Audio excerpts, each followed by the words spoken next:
Max Gorlin, Melbourne Football Club. You're listening to the Coaches Panel. This is Nat Fyfe from the Fremantle Footy Club. Trent Cotchin from the Richmond Footy Club. Scott Pendlebury from the Collingwood Football Club. You're listening to the Coaches Panel. Patrick Cooch from the Carlton Footy Club. It's Rory Sloane here from the Adelaide Crows. This is Tom Mitchell. You're listening to the Coaches Panel.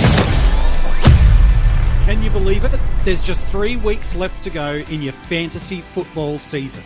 But if you've checked out of 2024, don't worry. At the end of this episode, we've got some black book gold for you to get through. If you are still actively focused on 2024, we're going to talk about the hot and cold players you should be trading in and out, where it's worth getting a 23rd option, and the blessing and the curse of luxury trades. Hey, it's MJ from the Coaches Panel. Welcome back to another of our AFL Fantasy Strategy Roundtables, where we aim to help you in these very last few weeks of your 2024 fantasy season. Joining me on this episode, he's a part of the Coaches Panel, AFL Fantasy Fanatics, and who knows, maybe he'll even start his own thing at this rate. Pick up a third one. Hey, Jordox, nice to see you, mate, and up and about in the final 3 weeks of AFL Fantasy, I said. Yeah, g'day, mate. Good to be on. It's a very strange time of year where a lot of people are sort of giving up on the season in terms of overalls, and then, it's my favourite, not favourite, but the most nerve-wracking time of the year for me, and that's the Dream Team Finals. So for those in leagues, we had the first finals last week, and if you're lucky enough, you got a win, you got a week off, which I got. So nice to just be able to exhale for another week and a bit. It's helpful for coaches in that position, isn't it, that have that extra league. It really gives you, in AFL Fantasy, 2 trades this week to position yourself for those final 2 weeks, whether it be that bank yourself a little bit of cash or force a player out of your team that you probably would normally keep, but you've got the opportunity to hit that eject button that little bit earlier. As everything, there's risks associated with every single trade we make. And maybe we should start there, Jordox. Luxury trade can almost be a curse sometimes. Much like if you've nailed the perfect starting squad and you get into the round 1 trades, it's like, oh, geez, what can I do? You can sometimes unintentionally end up tinkering with something and blowing your team up. Social media is full at the moment of people just venting their frustration, moving off of a player, thinking it's going to go perfect. I'm finally off a guy that's had a bad 3 weeks, 5 weeks, bad matchup, whatever it is. How do you help coaches that have luxury trades see them miss a 50 to 100 point swing in a weekend? Is it just part of the luck of AFL fantasy, or is there a little bit more science and strategy we could apply to it? Yeah, it's a bit of both. It is ultimately luck. You see a lot of the ones flying around on the socials. The trades in the moment made sense. And we're at that, as you said, that tricky part of year where it's luxury trades, but it's anxiety trades, I call them, because, you think you're doing something good for your team, but trading out a guy like... So Luke Ryan is a classic one.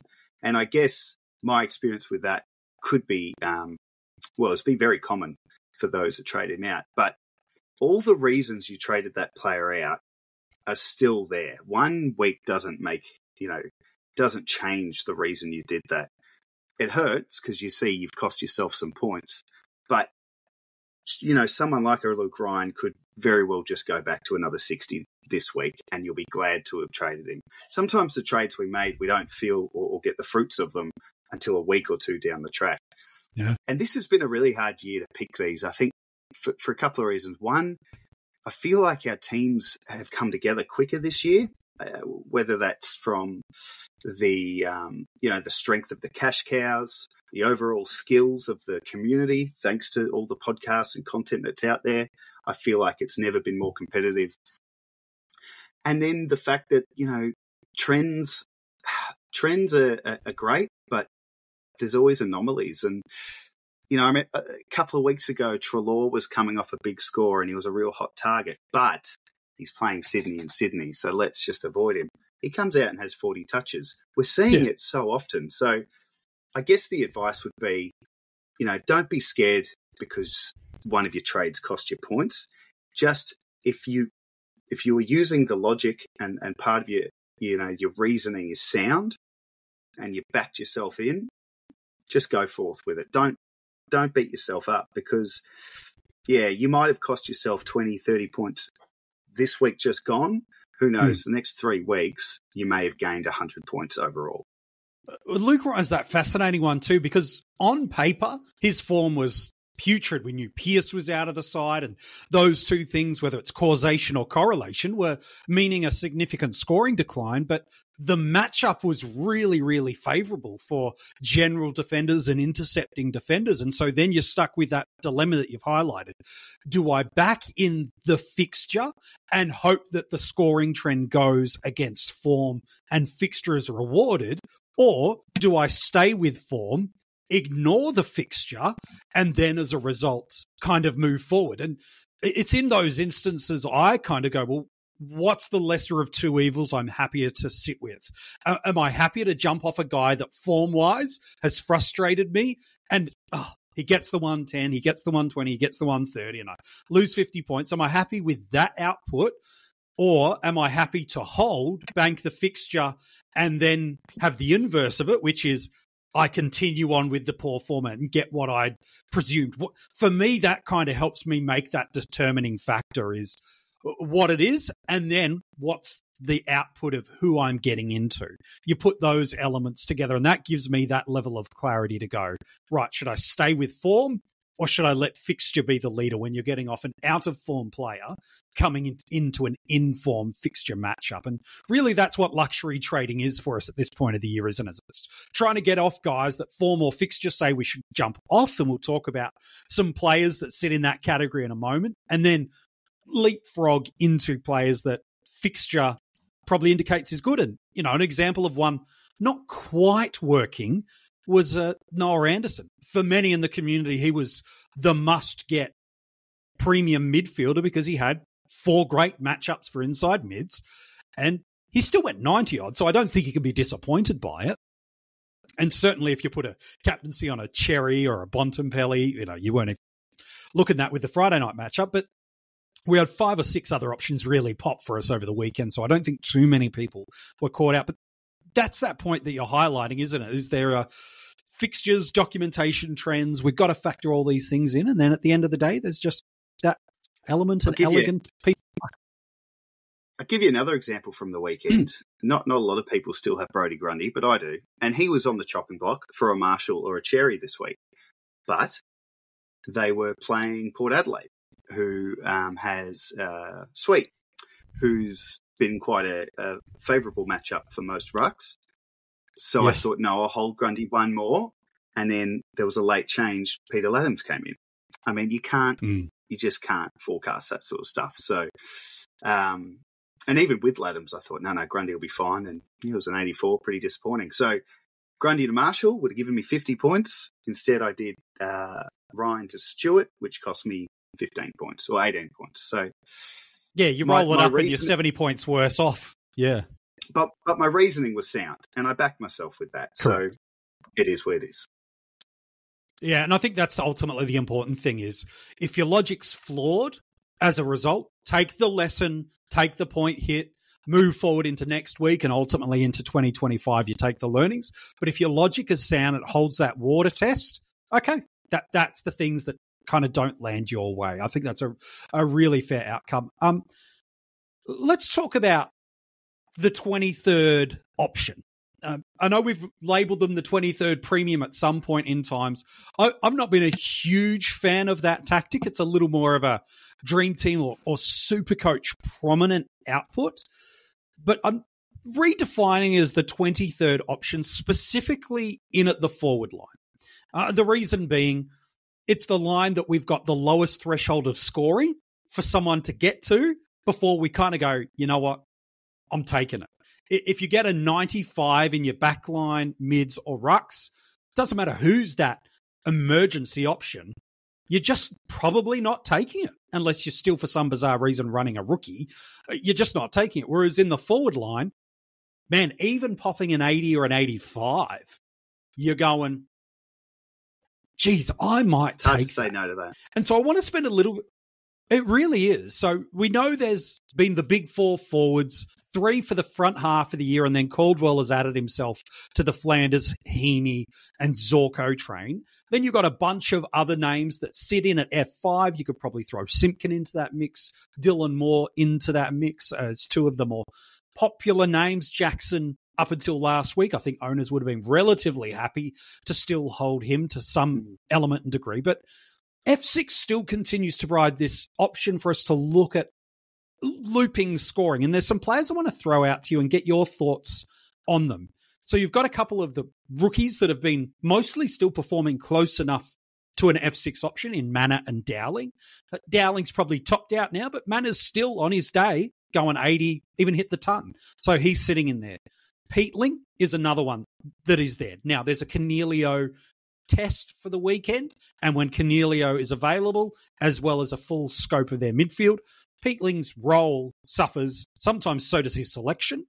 Then you've got some other guys that you could really put in the mix. Simpkin, we've alluded to as a name that can float in and out of that spot.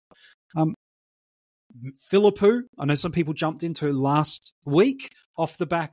In essence, the F6 spot is where we can really look to be creative with looping and where the timing of fixtures is ultimately a lead indicator of who should go on and off. But what's your take of this 23rd option with 3 weeks left to go? Is almost this a better strategic play rather than getting cute with a fixture analysis and doing these luxury trades that can just as easily burn us?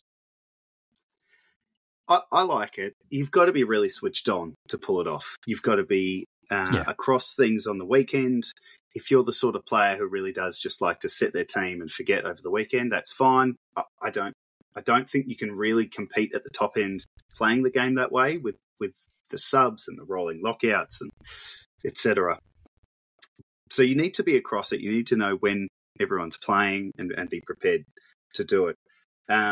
But I think it's a viable option for sure. I don't think I've ever seen a year where there's been more of a call out to do this. Sometimes, deep in the year, it can be a little bit pretty playing a loophole style. But I think it's almost a necessity. There's not an F6, maybe Jai Simpkin, but there's not an F6 that anyone could, say, all right, I'm happy, done with that. Let's look at the midfield. Let's look at the ruck line, whatever it is. I think we're constantly looking at that spot. So if you can find someone and you can make it happen, there's some great names. I mean, you mentioned a few. We've got Tom Powell back in the conversation, which will probably be painful for those who traded him out months ago when he was... What's that, back-to-back tons now? Scores. Yeah. And, Zach Fish is a test. I think he could impact his role a bit. And then, you know who's coming in this week? I mean, you'll know. We'll both know who he is. But Isaac Rankin's back this week.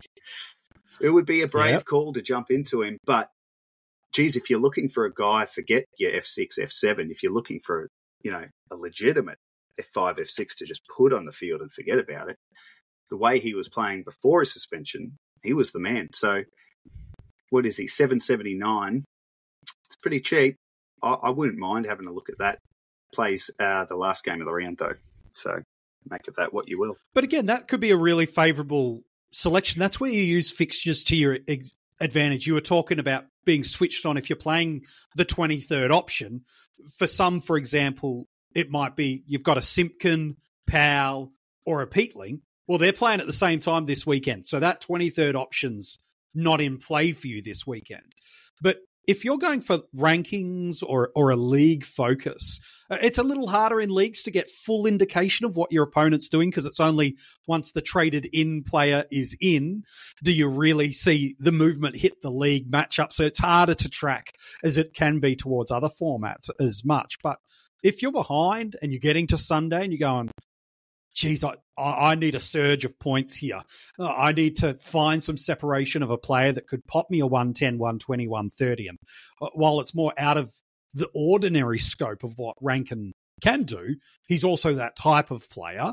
And we're using him as an illustration, not the defining point, but going, what can I do? Who's available on that Sunday? And I'm going to wait and save my trades for that last moment, hit the eject button, and I'm going to go for it. So I think you're right. Maximizing how the timing of these fixtures, maybe as you're listening to this, are watching this, and if you are, hi, the fixture's already out. It comes out Wednesday morning. And we'll have some time of understanding what round 24 is. Again, it's just maximizing and utilizing all these little intricate, nuanced details to just give you that slight competitive edge. And that's all it takes. You mentioned for you, like, if you had that visibility of Grundy knowing that Laddams was in, well, you might not have pulled the trigger on that trade that you did had you either seen, known, or had the option of making the trades in and around that time. And so it's these little incremental things that unfortunately are defining seasons right now. That's all it takes, is someone getting stuck on the wrong side of the ground where the ball is there, it's benched, they spend 5 minutes longer off the ground than they normally would. All of a sudden, it's a little bit wet and slippery when it's normally not. A new player pops into the... Literally, this is what is defining our seasons now in AFL Fantasy, isn't it, Jordox? Or we have a team who's sitting first on the ladder, albeit not in great form, who gets smacked by 112 points, which hasn't happened in the AFL era, just quietly, 100 points to the top side. Last time it happened was in 1983. So, someone's done his homework. Yeah, just wanted to slip that one in there. So weird stuff happens all the time in footy, and it's probably why those who know me know I'm not as big on the fixture and you know, who's playing who. He has the good matchup, he has the bad matchup. Like, I use it in my decision making, but you know, some people really look to it as if it's set in stone. It's not. I mean, a player in good form can certainly be in bad form, and a team in great form. Sydney was such a hard matchup. Now they're, you know, I won't say easy, but I'm sure the fantasy points against them in the last month has gone up. So, yeah, it's hard to pick it. Yeah, it really is. In a few minutes, I do want to talk Black Book for 2025. We're not going to give too much away, but I do want you to just give me maybe a name or two, again, for coaches that are like, I'm kind of done with 2024. I'm out of my finals. Rankings was dead and buried either a week or a month or most of the year, however you'd like to view it. We still are going to do this over these final 3 weeks of the season. Every single week, we'll give you one new player from the Coaches Panel Black Book to just mark the name down. Some might be easy for you. Others might be a little curveball for you. So that's coming for you in the next few minutes. Before that, though, we've just talked about players with scoring trends, fixtures, and we're making moves right now to jump off of players that, for a number of variables, we want to get out of: form, fixture, changes in structure, new coach, injuries, whatever it is, and players that we are wanting to trade into because fixture's good, form is good, newfound role, whatever it actually is. I want to go... So, you want to be a marketer. It's easy. You just have to score a ton of leads and figure out a way to turn them all into customers. Plus, manage a dozen channels, write a million blogs, and launch 100 campaigns all at once. When that's done, simply make your socials go viral and bring in record profits. No sweat. Okay, fine. It's a lot of sweat. But with HubSpot's AI-powered marketing tools, launching benchmark-breaking campaigns is easier than ever. Get started at HubSpot.com/marketers. Let's pick one player per line that if you were making a trade this week, you would say, I'm getting off them. And then we'll do the opposite of that. We'll talk about a player that you're like, yeah, I want to get into. Now, the only caveat I'll say for the into option, as we kind of set the scene, is it's for this week, but you want to be content to hold them for the final 3 weeks. It's not like it's a 1 week matchup and then you're like, that's it, I'm off. I have no plan or desire to do it. You hope to maybe be able to do that, but you don't want to go into a player that you go, an example, I'm trading into Jack Darling, who's going to pop another 120. Gosh, I never saw that coming, by the way. And then it's like, impressive. I'm jumping off. It was impressive. And well done to the people that put him in their daily fantasy or their AFL fantasy draft league. May have played against someone that done that, the punk. So I'm not bitter about it at all. Can you tell? It's in my voice. Can you tell? A little bit. And so that's kind of the guide. And so while it might be more a leaning indicator of this week is the week to jump on, we really are saying these guys are they're okay to hold on to for the rest of the year if you get stuck. Let's talk about the cold players. We've each got one, a player. Who's the defender that if you had the option to jump off this week, you'd be jumping off, Jordox? I'm not the first to bring up this name this week, but Nick Martin, I think for most of the year we've seen him flip from different roles across the field, but he's mostly been able to keep his scoring output regardless of position. And I think we're just starting to see that trail off now. So he's had 1 ton in his last 7. He's had no kick-ins at all since round 17. So I don't mind him up the ground and even playing a bit forward because he kicks goals and does well. But I don't know, just the last few weeks, his scoring's starting to dry right up. So I don't know how much is he be? I've got it up here actually. $8.75. So he's a good price if you did trade him out. There's money there. You can pretty much get to anyone really. And there's options. Like we are not short of options in the back line. So it's a bit of a risky one because he could go and drop a 130 on our heads and none of us would be all that surprised. But no. Yeah, he's just one who's trending down and no kick-ins since round 17. That was the stat that really stuck out to me. Yeah, I think that's a fair shout too. And it sits in that luxury trade space too, doesn't it? But form, role, variance and uncertainty. We'll talk about some hot players to trade into in a moment. But gosh, if you don't have the Whitfield types or the Sheasel types that are taking matchups and rankings away from you, well, it does get hard to go, well, man, this is my ticket off this guy to someone that's going to pop. So they are still missing Ridley, but Xavier Dersman's hurt, which is such a shame. He's having a good year, 3 to 4 weeks for him. So that might mean they need Martin out on the wing and not off half back. So I don't know.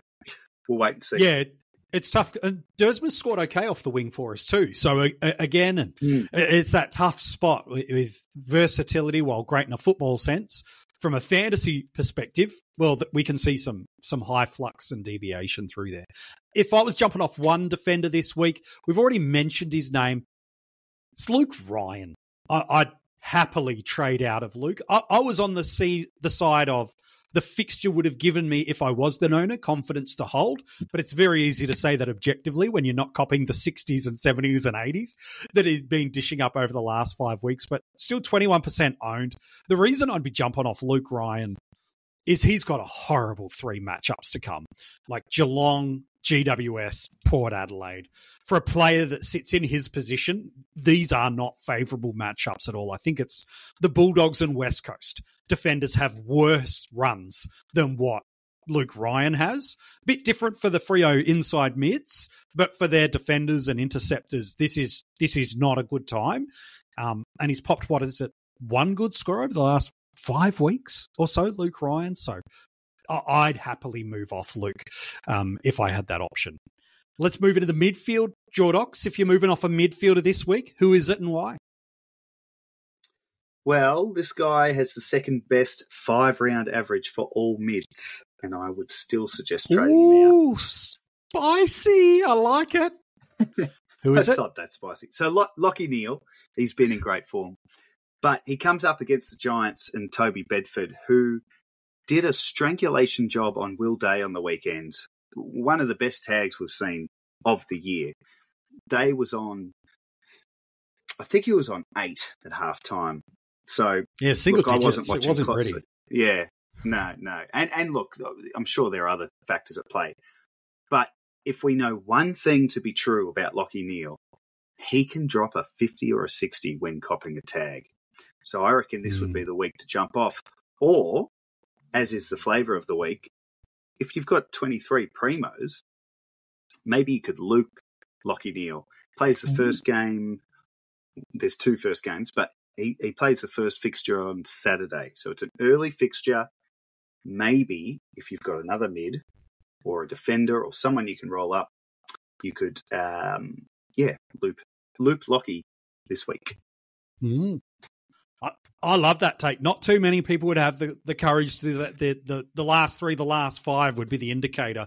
But you're right. Toby Bedford is taking premium midfielders to town at the moment. And previous eras, we've seen taggers become absolute kryptonite. Bedford's building that resume, that it's a fixture we want to find a way to get out of. So I think it's a good shout. For me, while we're talking about team leaders and club leaders, the premium mid I'd look to get out, Jordan Dawson. I'd be looking to jump off of him. An average of 92 in his last 5. I know he popped a ton last week and did start to spend a little bit of time behind the ball. But with Rankin coming back into that midfield, the Crows seemingly happy to give Matt Crouch opportunities. Saligos continue to standing up. I just don't think he's going to be in and around that midfield unit as much. And then if he's in that spot, it's a rubbish matchup. And then if he's in the defensive kind of intercepting spot, it's a rubbish matchup too. Like Dogs, Port and Swans are not favourable matchups, whichever way you want to look at it. So to me, at 820, it's not great value there, but he's just not been, much like the Crows, not been what we think they would have been this year. So I'd happily jump off Jordan Dawson if I could. He looks banged up to me, Dawes. I think he's carried a lot this year, and I mean, geez, I wouldn't be surprised if they even cotton wooled him, in a week or two, maybe after the showdown. He does love a showdown, but no, I do agree with that one. He's definitely a showdown specialist, that's for sure. All right, let's head to the rucks. There's limited options for us, so there's a high probability of doubling up. Who's the ruck that if you could trade him out, I think I might know where you're going just based on the way you were lamenting earlier, but who's the ruckman you'd be looking to move out if you had the desire and luxury of trading out a ruckman? Yeah. And most likely that's what I'll be doing. But yeah, Brodie Grundy, he's had a solid year. And, in other years, he maybe talked up a bit more, but we are seeing some insane numbers from our rucks this year. So he just hasn't quite been in that top echelon. Has been great, but look at the numbers. He hasn't gone over, I think it was 110 in 6 rounds. And John Longmire last week, I saw an interview or a presser or something. He actually flagged a potential rest coming up for Grundy. Now, they've got the bye before finals. We know that, but it just, I don't know, it just made me think time to get off. And that's why I was going to, but then he had the Port matchup. But anyway, so no surprises there. Grundy, time to go, big fella. Oh, what, 1 ton in his last 3, going on 89. Only one favourable matchup in his next 3. Like, I'm 100% with you. Like, there's really only 5 or 6 rucks that we're really talking that people have. It's English, it's Gawn, it's Marshall, it's Grundy, it's Cherry. Like, it's this kind of combo of 5 that most classic owners are rolling with a combination of. I just don't think of all of them, like, Grundy's the one that's the most urgent to jump off. So, yeah, I'm with you. I'm not even going to add another name to that. I think you're spot on the money with that. What about forwards, though? You've already given us one spicy take. You've said the number 2 ranked forward over a midfielder over the last 5 weeks. You flagged the tag, and that's why you're jumping off, not because of form, but because of opponent that is coming. Are you going spicy again in the forward lines, or are we going a little bit lemon and herb with the decision here? I think it's got to be spicy. I mean, how can you suggest trading anyone out in the forward line when we have no idea who the heck to bring in? But as per the exercise requested of me, I did land on Isaac Heaney, who's been a star this year. But since that his is suspension, full spice. I got a bit behind it. There's a bit behind the spice. So since his suspension, he's averaging just 84, which isn't terrible by any stretch. However, that is down 20 points on his season average. Now, in that time, Sydney have dropped right off. They're averaging 7.5 goals a game in that time. So they need goals, MJ. Who's good at kicking goals? One of their best forwards of the last 5-6 years, Isaac Heaney. Papley's injured. I can see a world where they need to inject Heaney back into that forward line. They've got Luke Parker, itching to play 4 quarters. They're playing him a sub. They're going to give him 4 quarters eventually. Callum Mills is 2-3 weeks back in now. He's going to start seeing more midfield time. I can see Heaney going forward. do I actually genuinely recommend trading him out? Probably not, because he's one of the only good ones. No, I know. That's right. But I think he's going to finish, pretty average. And then I had another theory, which was more tongue-in-cheek, but ever since he was made ineligible for the Brownlow, he's just said, oh, what's the point then? Just voted in. Look, it would take a brave coach to do it. That is for sure. But it is, if the guy you got on the other side was popping 90s and 100s and we're all being suckers just playing the conservative game, copping the 70 and 80s. Rankin's been sitting for 4 weeks, fit as a fiddle, itching to get out there. He could be something this week. Yeah, maybe Heaney to Rankin could be on the cards. Anyway, who's yours? Goodness. I'm not doing it, but knock yourself out. I'm going to go more lemon and herb because I'm not trading out Heaney, although I love the spice around that. I'm going for a guy that's in 24% of teams and not in any of them that are highly ranked, I would presume, especially now after dishing up a mid-40s score last week. Luke Jackson. Yeah, I'm half cheating. I'm picking a ruck and I'm picking a forward, but he's averaging 71 with Darcy in the side, and that's actually slightly inflated because there was one game Darcy got subbed out around quarter time and Jackson went on to ton. So his truer North scoring now is about 60s with Darcy. He's gone 95 without him in the 8 games. So we know it's a very chalk and cheese approach, but if you're a Jackson owner, like he's now under 700K, unless you got another 100, 200K you can find elsewhere, you're swimming in a territory that you don't like, which is what most F6 are. There might be some cheap options that we'll get to in a moment as we talk about hot forwards we want to trade into. But politely, I want no part of Luke Jackson. And I think the 24% of coaches that are still there are finding ways to get him out of their side very quickly. So I'm cheating because I'm picking 2 positions in one and probably going for something that's very palatable to swallow.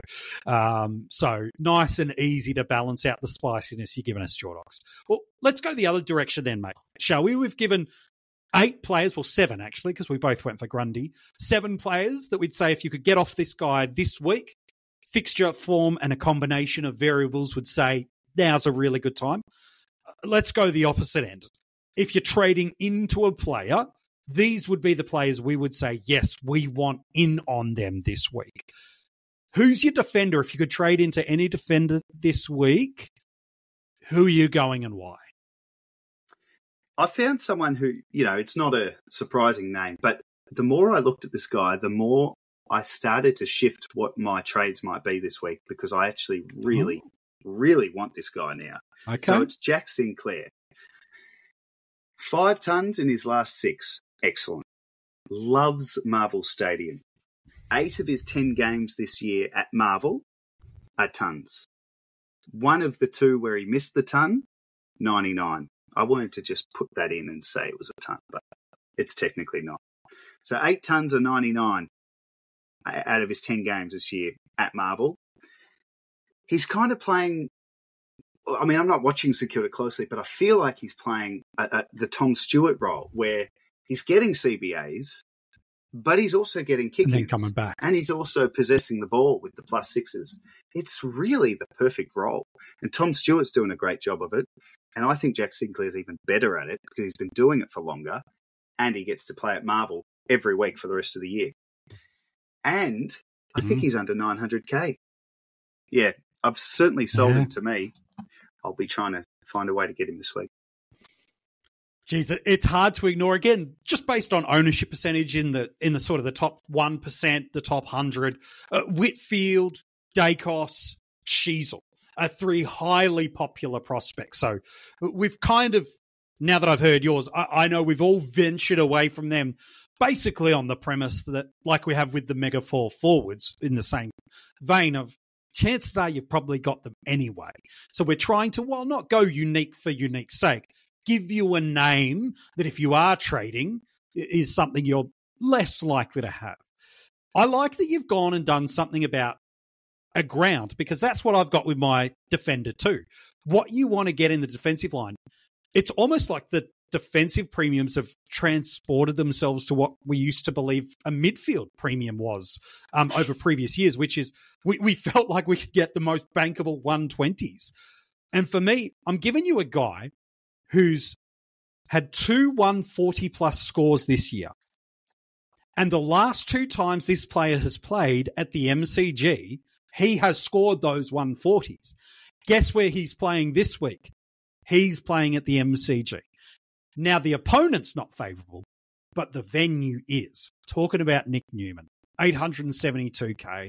Like, if there's any defender that you would say, give me 3 defenders that could pop a 140 on any given week against almost anybody, who are you saying? I think right now we would say Whitfield has got to be in that conversation.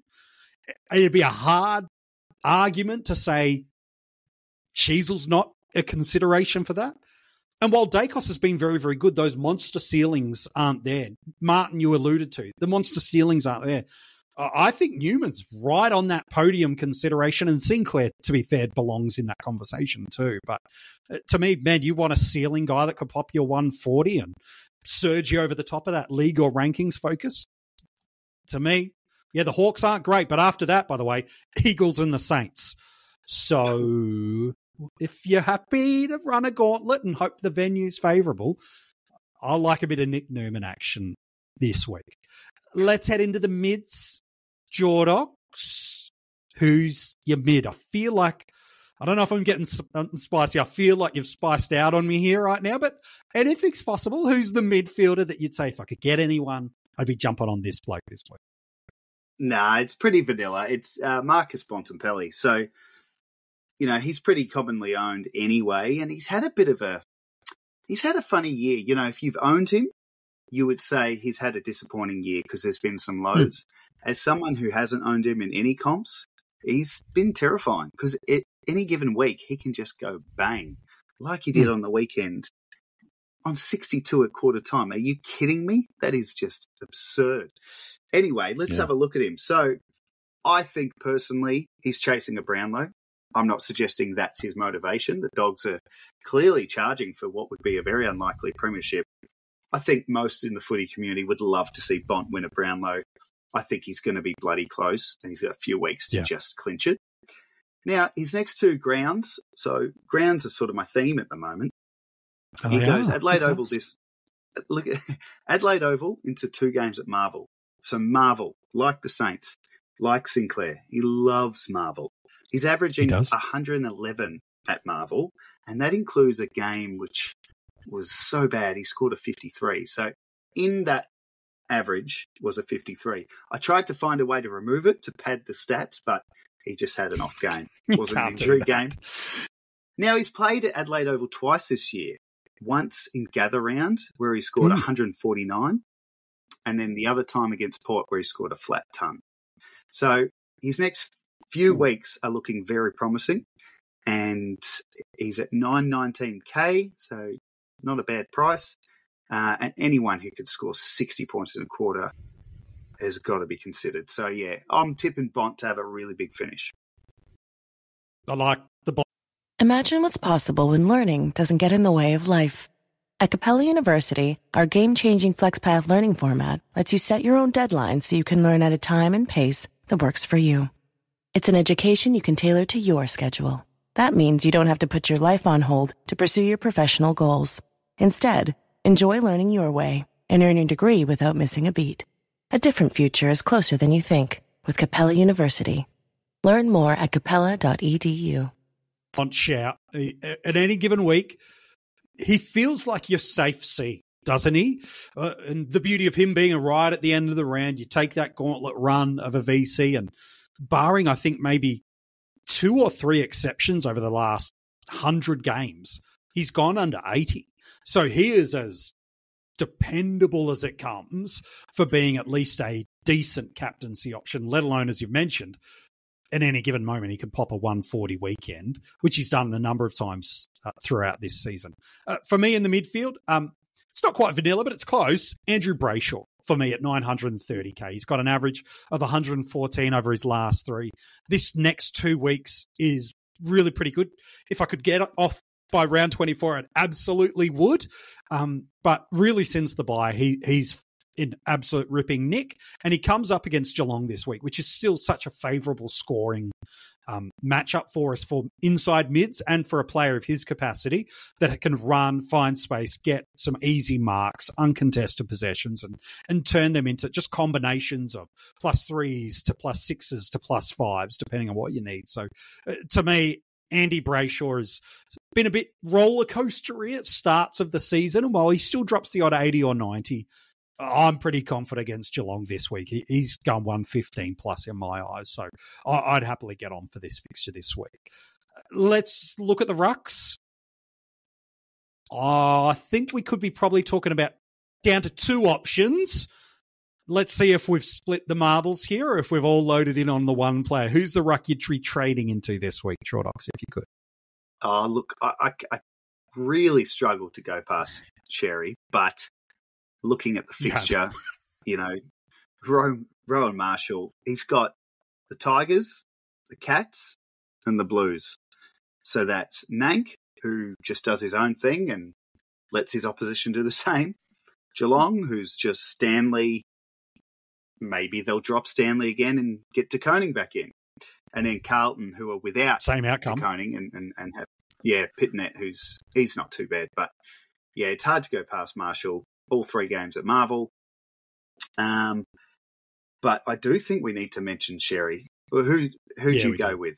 Because if it's, for me, it was Romar. Just the fact that this week, there's 150 on the cards for this matchup, given how he plays, how he scores, what he's doing at Marvel, just the ability of what this Tigers team is allowing teams to do at the moment. Like, St Kilda could absolutely have a field day for Romar this week. So, Cherry deserves all the flowers in the world.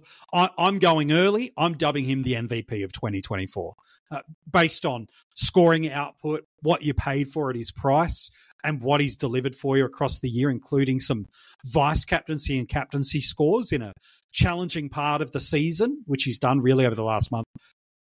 Like, I don't know who you could argue has been more important to our teams this year. Like, Gawn pre-injury, sure. Yeah, go. I'm keen. Oh, I was going to say we could save it for a later pod, but no, I reckon Lockie Whitfield will be pretty close to that for the price you paid. Remember, he was underpriced start of the year, and since the middle part of the year, he has just been so good.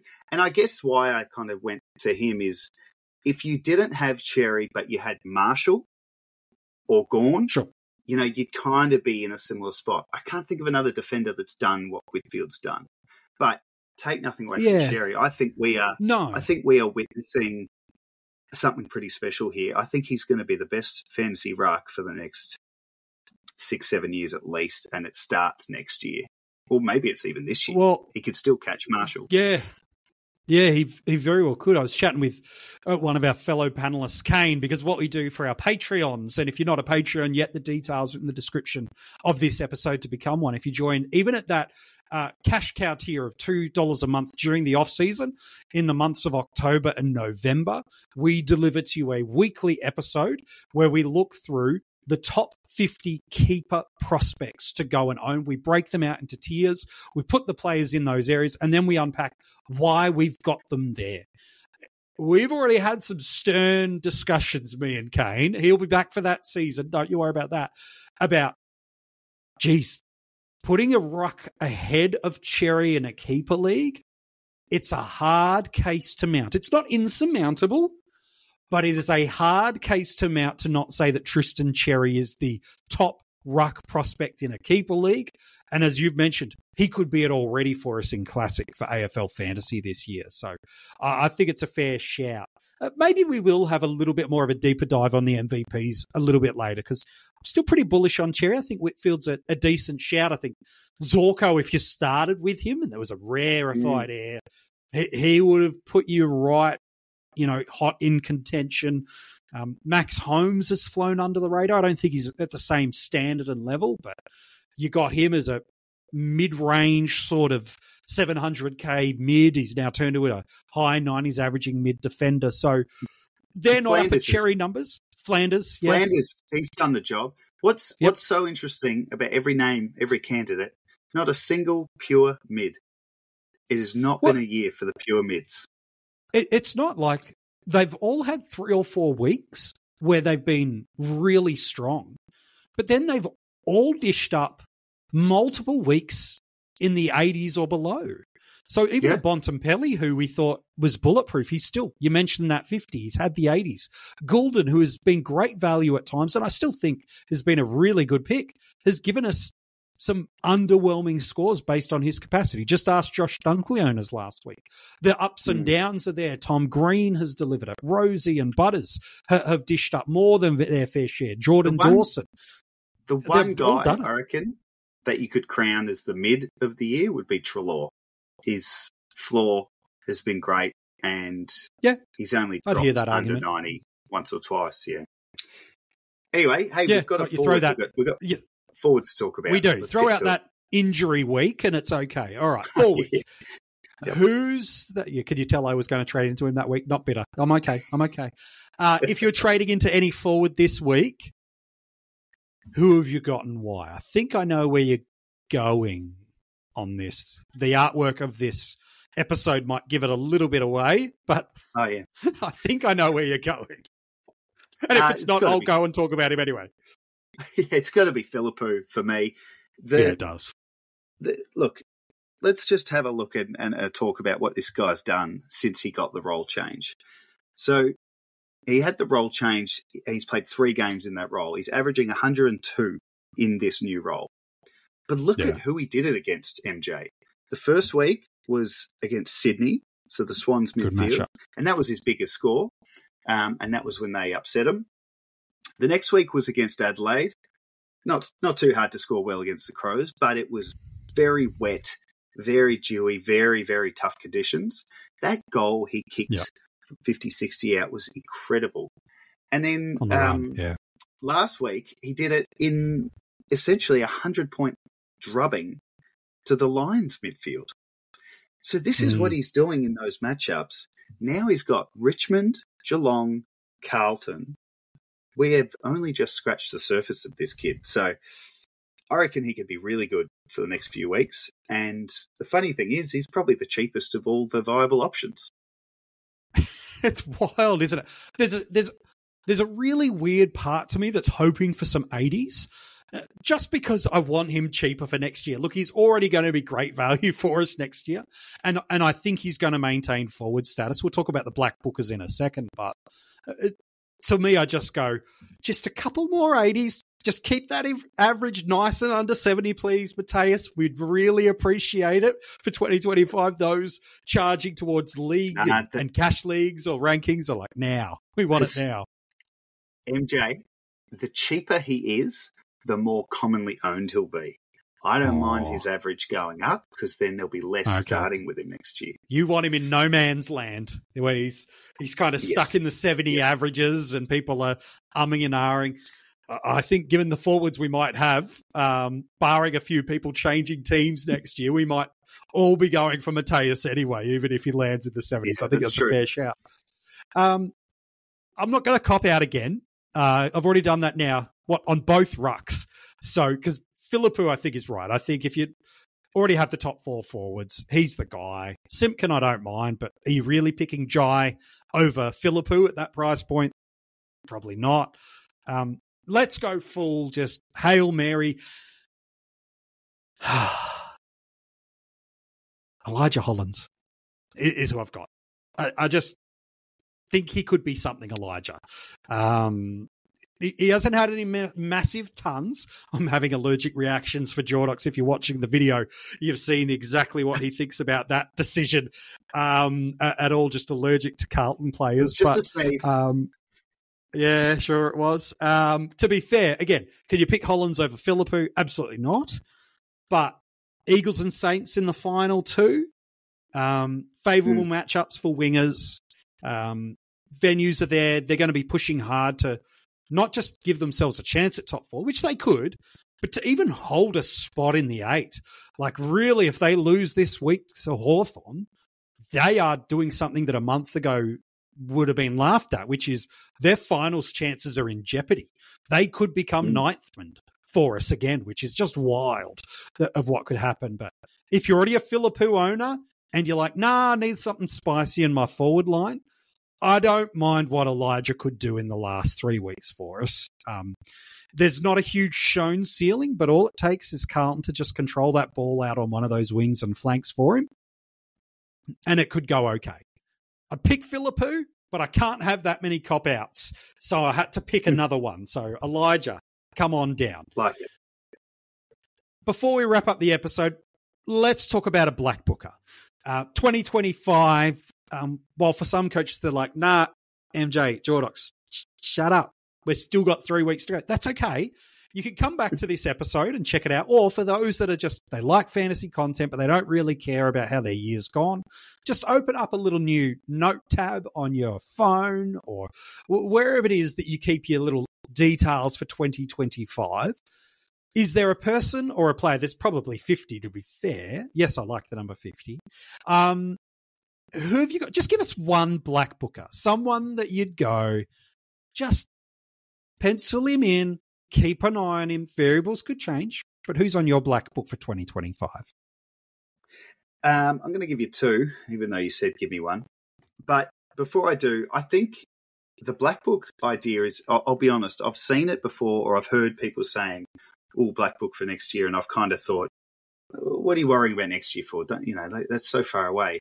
I actually think if you're a nut who watches a lot of footy, and I think most of us are, this is actually the perfect time to be taking notes of players, because come January, February, we're going to be looking at what, MJ? Stats to tell us a story. You've got an opportunity in these last few weeks, your season may be cooked, to watch the game and look for those guys who are going to take the next step next year, because the stats won't tell you necessarily. Sometimes it's the eye test. So, in that vein, a guy whose stats will tell the story is an obvious one, but Matt Roberts for Sydney has just emerged in the last few weeks in a very nice role, and he'll be priced probably awkwardly next year, which is, again, what I like. So, I'm not sure exactly what his role's been, but I assume he's just taking over from where Jake Lloyd left off 2-3 years ago and playing that role really well. So he's one. I did write out a huge list, but I'll leave that for now. I'll just add a guy. The only reason I want to do two is because you just mentioned him, but Elijah Hollands is actually a great guy for next year. He's 22 years old. He'll be a second year at his new club. Yeah. And this year, he's just given 80s and 90s. I reckon next year we could see the next step. The only query will be that forward status, because if he doesn't have that, see you later. Yeah, that could make it very, very interesting very, very quickly. I think that's a fair shout. While we're talking about two, I'll go one that's pushing premium territory and then one that shouldn't be forgotten, but we do forget these cash cows very, very easily. Let's go at the top of the tree. He's a guy that I'm really comfortable to say that I can safely bank him on a 105 guy every single week, and he'll be priced at 10 points per game cheaper than that. And I'm talking about Tim Taranto. He'll be priced at a mid-90s. The maximum amount of games he'll be available to play this year is 15. So obviously AFL Fantasy gives you a percentage discount based on the number of games you miss. So that variable could move a little bit, but it's always off the higher of the two seasons. So we want him to play more because he's averaged less this year. We don't want him getting priced off that 110 sort of average, 105 average of last year. But to me, I look at this Richmond midfield. Prestia's a shell of himself. I think he's got maybe 1 year. Dustin Martin, an absolute legend and definitely the greatest Tiger to ever play the game. And that's no shame to a Richardson or a Bartlett. It's just they don't win 3 flags without Dusty. He is a legend.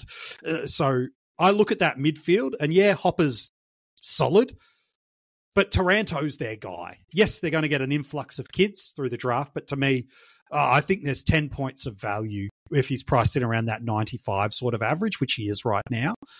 To me, he's that perfect starting squad option where he's just that little bit under that 900K range where you go, I'm getting myself an M2 and M3, but feel like I could be getting an M1. So to me, I'd put Timmy Taranto very, very happily in that spot and shown that he can score under this Uze game style too, which is important. The other, right at the opposite end of the tree, is a cash cow that to date has played nearly a handful of games, but hasn't played a full game of AFL yet. Talking about Dan Curtin, this is the exact type of cash cow that I would be looking for, because who do you want as a cash cow? Do you want someone that's only ventured into the AFL system, that you're playing 297K, 295K, 280K, that has only been in the AFL system for 3 months? Or do you want someone that's spent a full 12 months on top of that in the AFL system?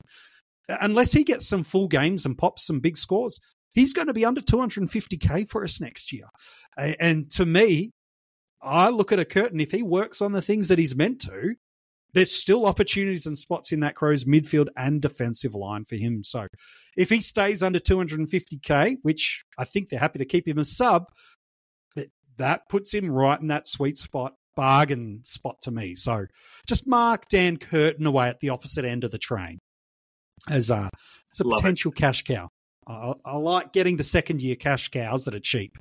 We might get a couple more, Clay Hall, Cleary, a couple more, but that we won't drop too many more. If there's anything good to come out of this horrendous sub rule, it is those cheaper cash cows who have a year in the system.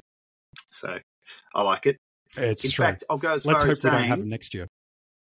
If he has a big off-season, he'll make your top 50 most relevant, I reckon, Curtin.